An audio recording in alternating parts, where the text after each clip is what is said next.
Hi, folks. Dale York, Just Fish Outdoors. And on this week's show, got a very special friend. His name is Shea Crawford, and he just returned from a trip down on Picachos.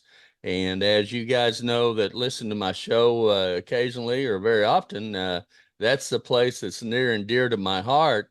And we're going to talk to Shea about his experiences and what he did and how he did and get the lowdown on Picachos this year. So, Shay, come on in here and let's talk about this great fishery they have down in Mexico on Lake Picachos.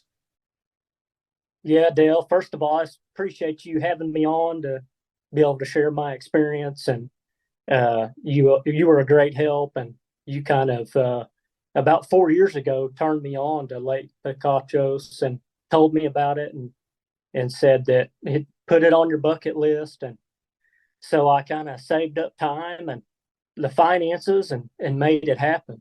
But I just wanted to thank you, first of all, for being on here and then all the info. But yeah, we kind of planned it over. This we end up the dates were April this past April 8th through the 12th, and so it was me and three other friends, and we kind of planned it about 6 months in advance and got the dates, and of course kept in contact with you and Bill there at the with Ron Speed Junior Adventures, and we just continue to get information, as we continue to get closer to the time of departure. And so we we've ended up booking the flights, I believe, in November, and got that all squared away, and sent our deposit to Bill and the office there, and then this continued to. That's nice about Picot, the Ron Speed Juniors, is they have a fishing report, so you can kind of keep track of what's going on and what baits are working, and as you lead up to your trip. Yeah, And that's one of the great things about the Ron Speed Jr. experience. Bill Mullins down in Texas really keeps abreast of what's going on. He's in constant contact with you as far as what's going on, what's to do. Have anything to do with your booking, and mhm. of course, RonSpeedJunior.com website. They post almost daily fishing reports as to who caught what and how many. So, like you said, you can stay up on the latest trends as far as baits and who's doing what down there. Yes, yeah, that was very helpful because like most fishermen, we feel like we got to take a whole boatload of baits and lures, and Yeah, and you're thinking, well, what if they're biting this, or what if they're biting that, and I may need this. But right.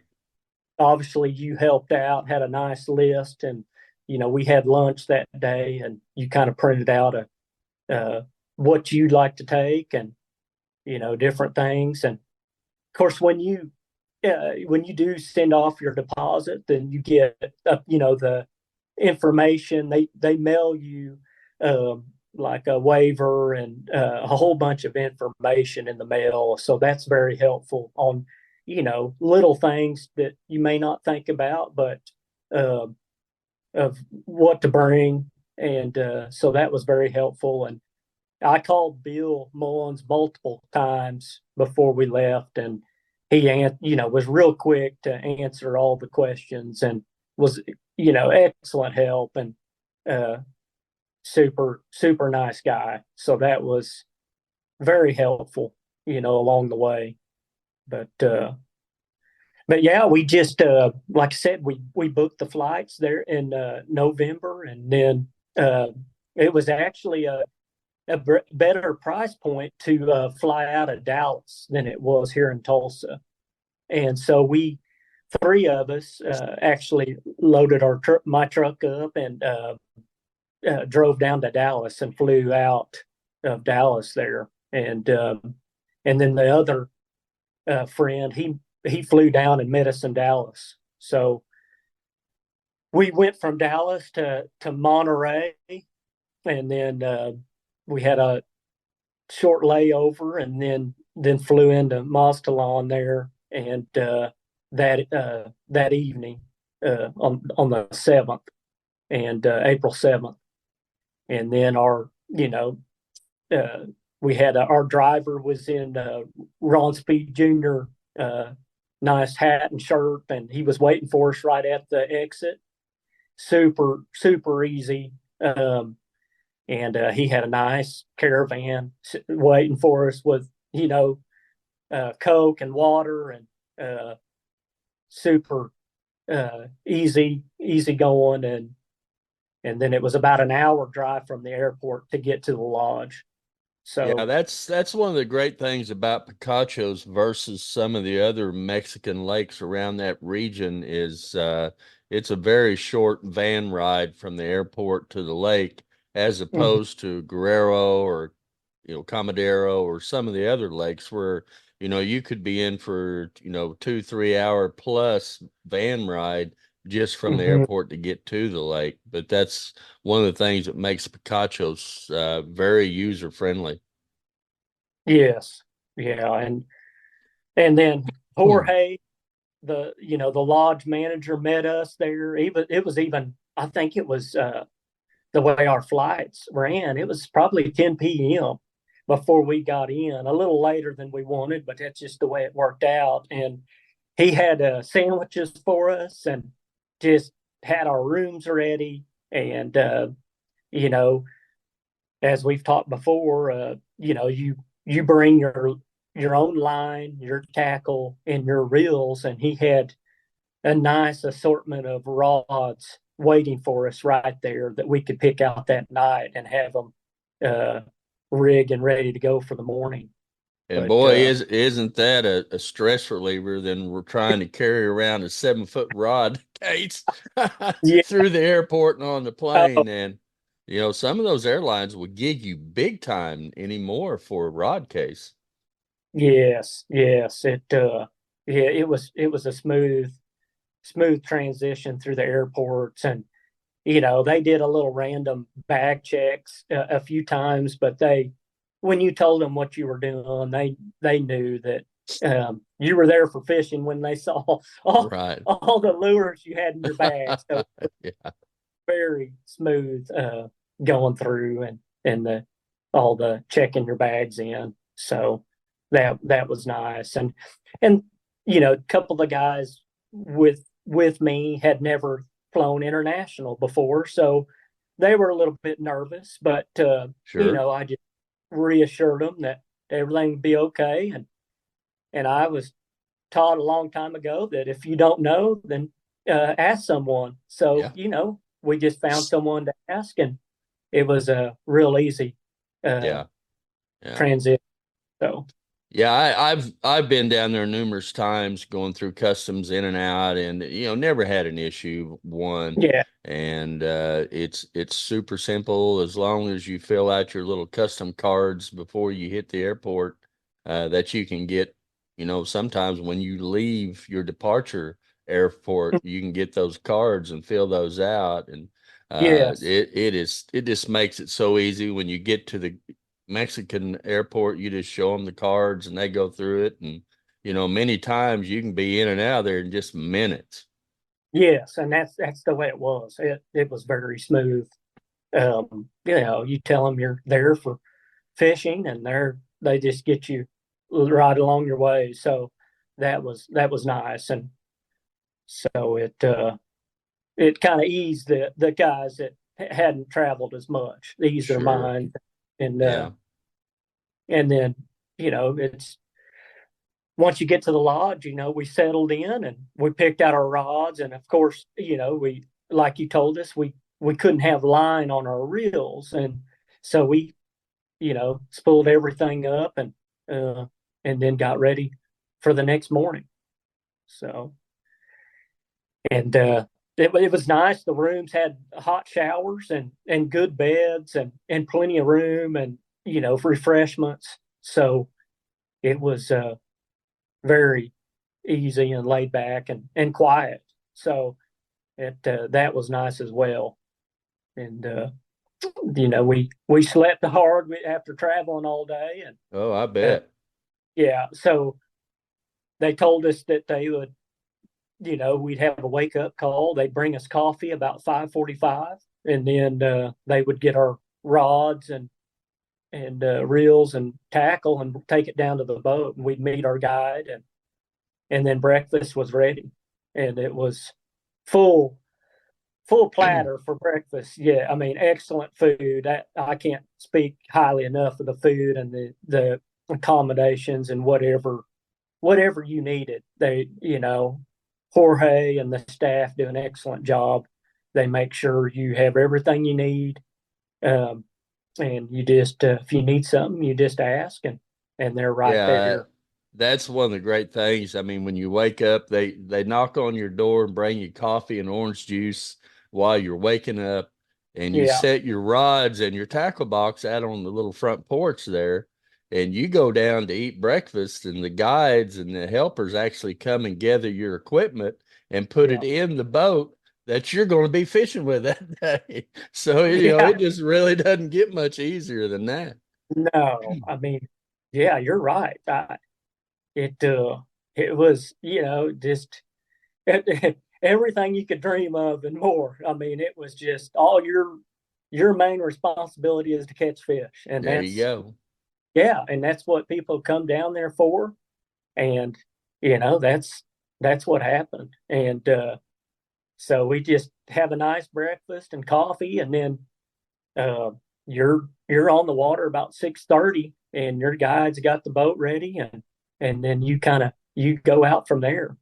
And it we of course talked about tackle, and we it just we went out, and we I think we started out fishing some points, and from there in the morning, and it it was a little bit slow at first, but then it was like we just kept the guide would, you tried. We caught a few in the morning there, and then we switched spots a couple of times, and it was every you pull up to a different point, and man, you would you knew they were there pretty quick, and Yeah. and it was just unbelievable. Uh, I Yeah, think we the guides are so attentive too. I mean, if yeah you want them to take off every fish, they'll take off every fish you yeah catch. They'll do what you want them to do. If you want to take the fish off yourself, if you're in a really hot hole and want to get back out yep there, they'll stand there and just help or do whatever they can. They're yes very, very helpful.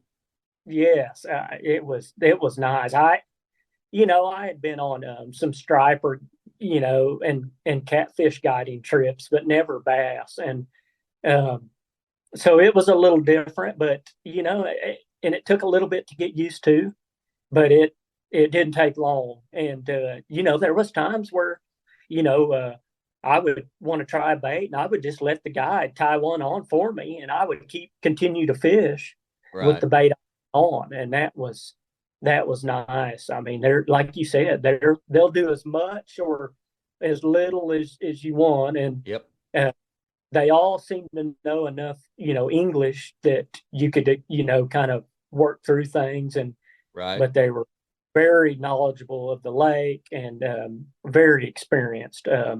They all had, um, I believe, 7 to 10 years of guiding experience on that lake, yeah. and uh, Yeah, it would take. you really, you felt safe running around the lake. That lake's got a lot of timber in it in Yeah, areas. And they seem to know all the roots and nooks and crannies on how to get up through that timber. And you could tell they were experienced not only in the angling part of it and the catching part of it, but also in the navigation and boat handling. I yeah, have never felt uncomfortable in no, any of the boats that I've been in down there. no, not at all. It felt very comfortable with their boat handling, and uh, very very laid back. They just you could just tell they've had a lot of experience. Um, I'm sure they've had a whole gamut of different clients, and Yeah. they can read their clients, and understand. They get a grasp of pretty quick on Right. experience you have, and they're just of course they just adapt well and very easy to work with. So And you went out and fished the first morning, and Mhm. I think around 11:15, 11:30 ish, somewhere along there, they start heading back to the lodge for lunch. Correct. Yes. Yeah. So you head back, and um, of course, it's a 4 course meal when you get back. It's it's Yeah. it's they have fruit and salad waiting for you, and then they bring out the main course. And of course, they've had a whole uh, fridge for of any type of drink you could think of, and they're sitting there waiting for you to come back and ready Yeah. to to wait on you. And I think the first day we had I believe fried fish and French fries for lunch was the main course, and it was excellent. And they actually, I think they have some ice cream. I think we had some ice cream Yeah. for after, Yep. as dessert. And Right. so you eat lunch, and then you can kind of unwind and go back to the room, and they've got the rooms chilled down with AC uh, going, and you can kind of relax and have a little siesta, and you can kind of tell them when you would like to Right. come back Right. in the Yeah. You set your own schedule. yeah. and and I think each day we would come back around noon for lunch, and then go back out about 2 p.m. and then you would fish until uh, dinner was about 6 or 6:30 is where dinner was. So you had that kind of that time frame. And But when you come off the water, it's dark. yes, You have used the whole day up when you come off the water. yes, you're exactly right. You put in a full day, and it was from the beginning to the end.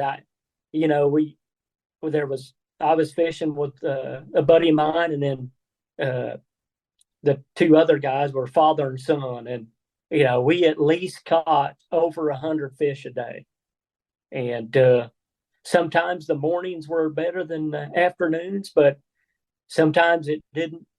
Some days it didn't matter. It was just equal ex uh, Yeah. morning and evening. So it,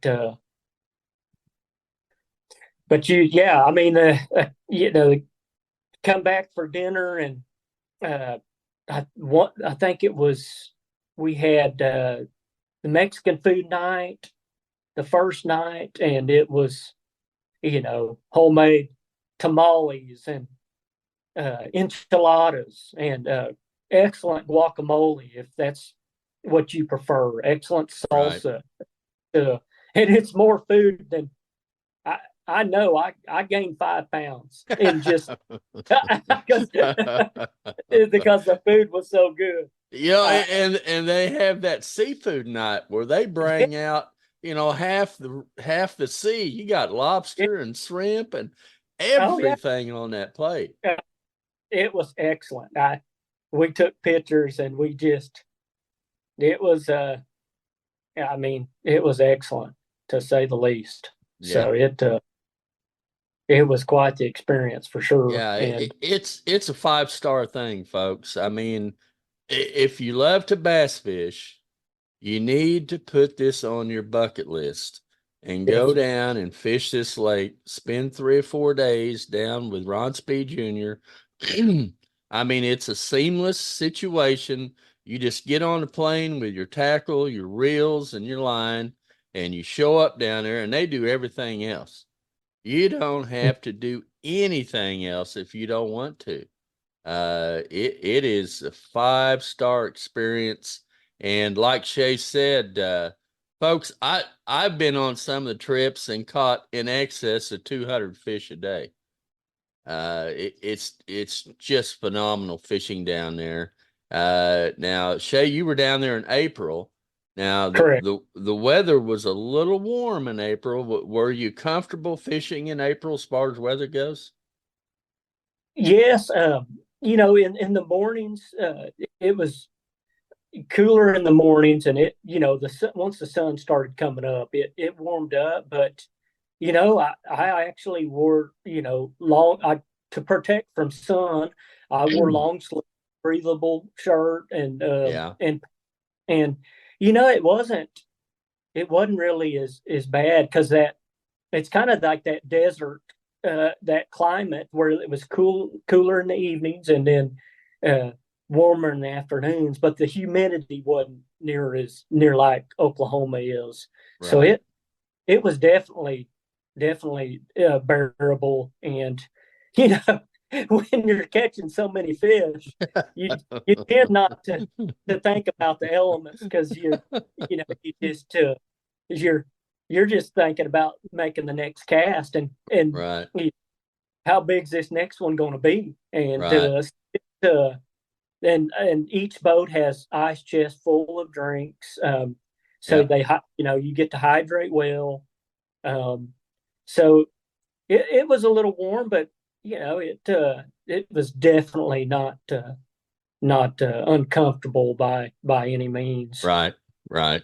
Yeah, and folks, what they use down there is they use aluminum bass boats, usually with 60 horse Yamaha motors on them, and they're 17 and a half foot. That's fairly new equipment. All electric trolling motors, the whole 9 yards, and it's very, very comfortable to fish out of. You're not Mhm. traveling 20 miles to your first fishing destination. You may run 5 7 minutes from the lodge to your first fishing destination, and that's about the longest run that you're going to make. So it's very comfortable to fish out of. For two people, it's extremely comfortable to fish out of. And you don't have to worry about the equipment breaking down, this and that and the other, because it is fairly new equipment. And they got this handled. They know what they're doing, and they take care of the people that's staying at that lodge down there. What do you think your favorite lures or your favorite combination of lures were fishing down there, Shay? Of course, we took an assortment of lures, but yeah, I kind of well, once after the first day, we kind of realized that Cincos. I mean, you could catch them all day long on a Cinco, but I was kind of thought, a jig.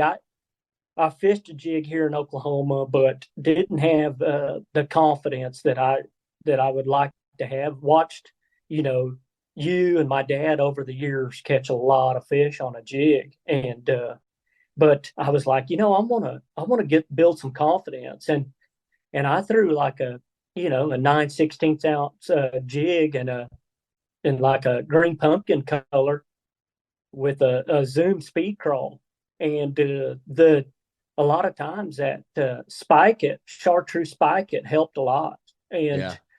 and it seemed to catch a little more quality fish than the Cinco did, um, Right. and Yeah. between that and then we did have a little bit of a crankbait bite, and that seemed to be a little more quality fish when you pulled up to a point and you started getting them on that crankbait. So yeah, we got on a few points and got especially in the afternoon when the wind would pick up, and we would throw in like the Strike Kings 6XD and throwing them up on flats and just keeping them right on the bottom. And when they would come off that ledge, those fish were right there, and we we got into them pretty good with the crankbaits a few times, and then you would just you would kind of follow it up with a Cinco or jig and or even a swim bait. The swim bait was like a 4-inch Kitech, like a shad color swim bait was excellent as well with just a ball head, jig head, and uh, you would just got there was just so many fish that you'd kind of catch them on a lure, and then you would just kind of switch it up or switch colors, and then you Right. would catch you would catch 5 or 6 more, or, maybe 10 more. It would just kind of trying to mix it up and show them something different. Yeah, yeah. So you were basically throwing 17 or 20 pound monofilament, and we've talked about swim baits, we talked about crankbaits, talked about jigs. Sounds like you were a little partial to jigs there for a while at one Yeah. point. And it's the same everywhere I fish when we talk about jigs. It seems to just produce larger fish on the average. Hmm. And it's the same down there. You may not get as many bites, but the Hmm. fish you catch are larger. Yeah. And it's just an amazing, amazing fishery. Did you fish topwaters at all down there early in the morning? We did, and I had one blow up on one and miss it. One morning we went. The second day we went as far as we could back up in a creek, and they were schooling and busting on top. And uh, my buddy, he was fishing a swim bait and and was catching them every cast. And I have to Mhm. I have to join the fun. And we sat there in one spot and caught them every. We were doubling up, and catching them every cast for an hour straight. Yeah. Our our guide finally, because just started filming us. He just was watching and videoing us because we were taking the fish off ourselves, and it was just every cast.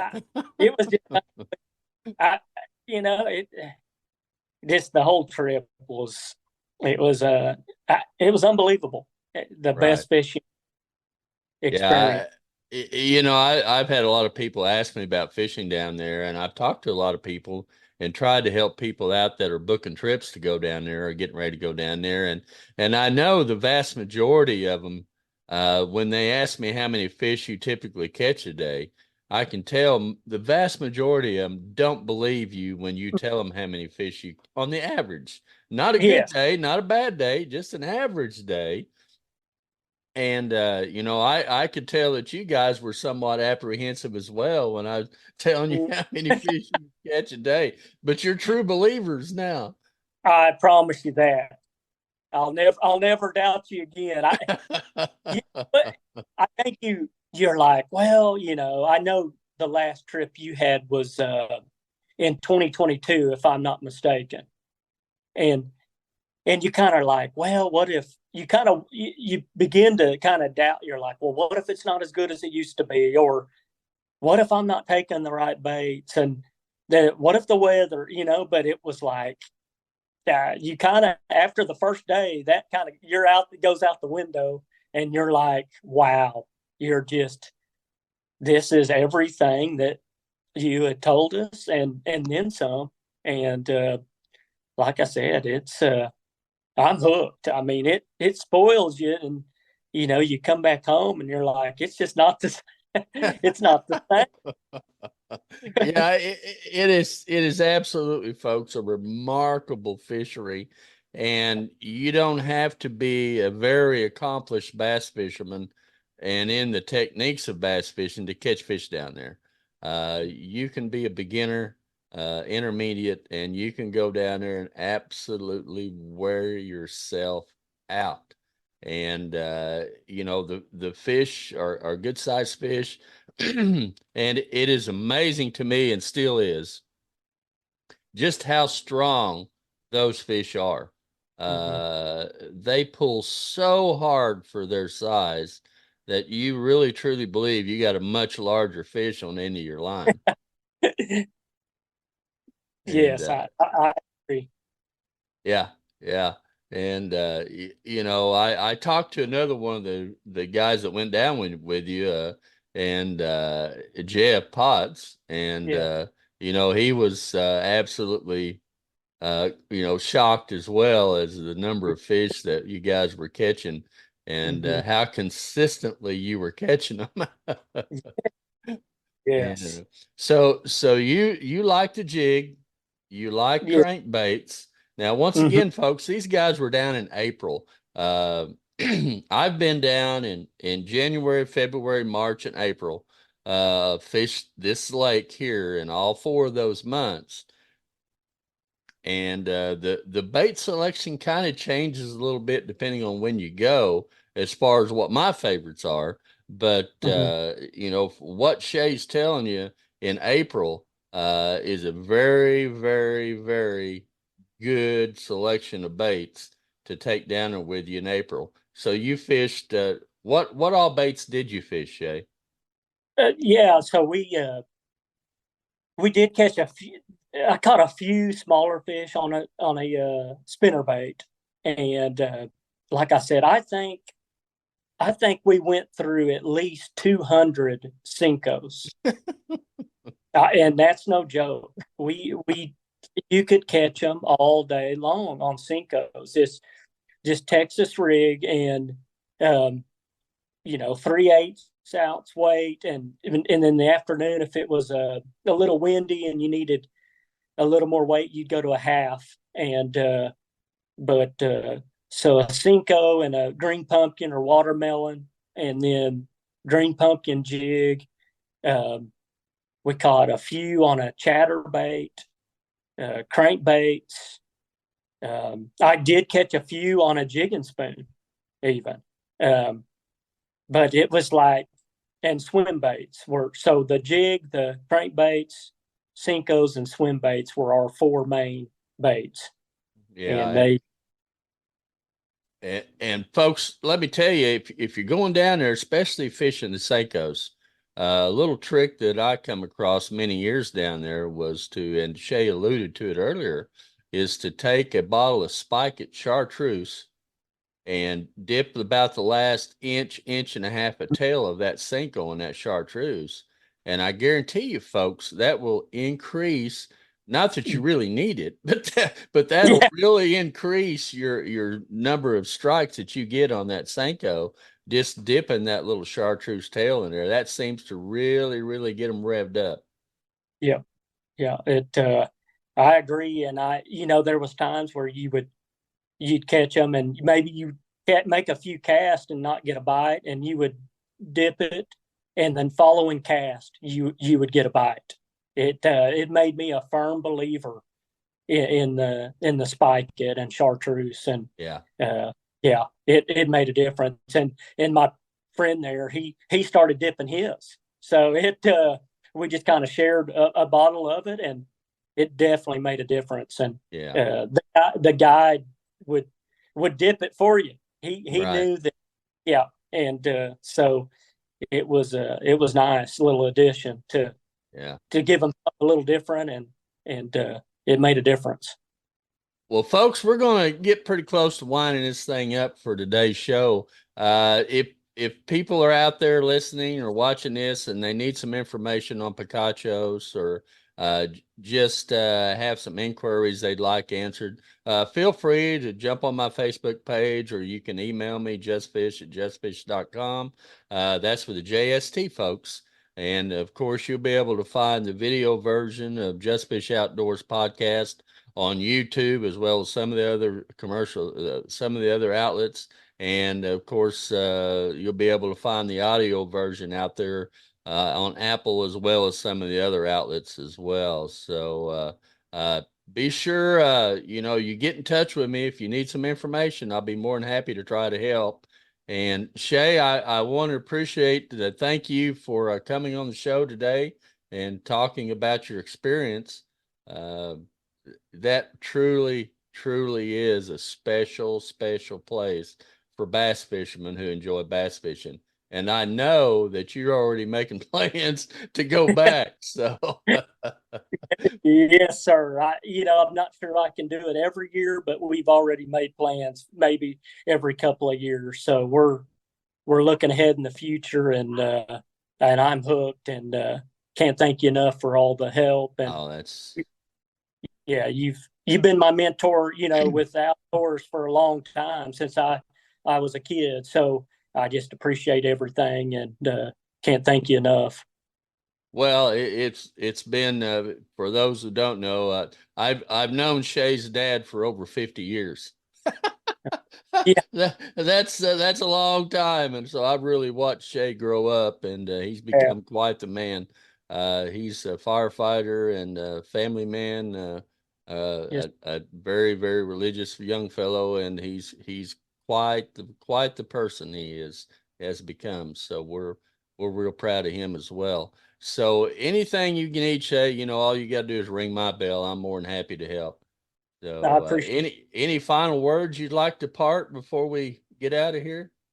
Well, like I said, like we've talked, people that are interested, just put it on your bucket list, and if you save your money, and even just fishing around here costs quite a bit with fuel, but it'll be I guarantee it'd be a trip of a lifetime, and you'll never forget it. So I just encourage people to just take a step and to do it. And it took me 4 years, but I made it happen, I'm very thankful, and glad I did it for sure. It was definitely worth it, wasn't it? Oh yeah, It's worth yeah, the wait. I guarantee you, yeah, folks. It is some kind of trip. I'm not sponsored by this fella. I have no commercial ties to Ron Speed Jr. whatsoever. I just really enjoy his accommodations and his whole package, and it's nice to get what you pay for. I mean, they take care of you top yeah. shelf all the way. So Shay, once again, thanks for coming on the show. Be sure you tell your dad hi for me, and we'll be catching you later. So, folks, this is Dale York, Just Fish Outdoors, saying we'll catch you later.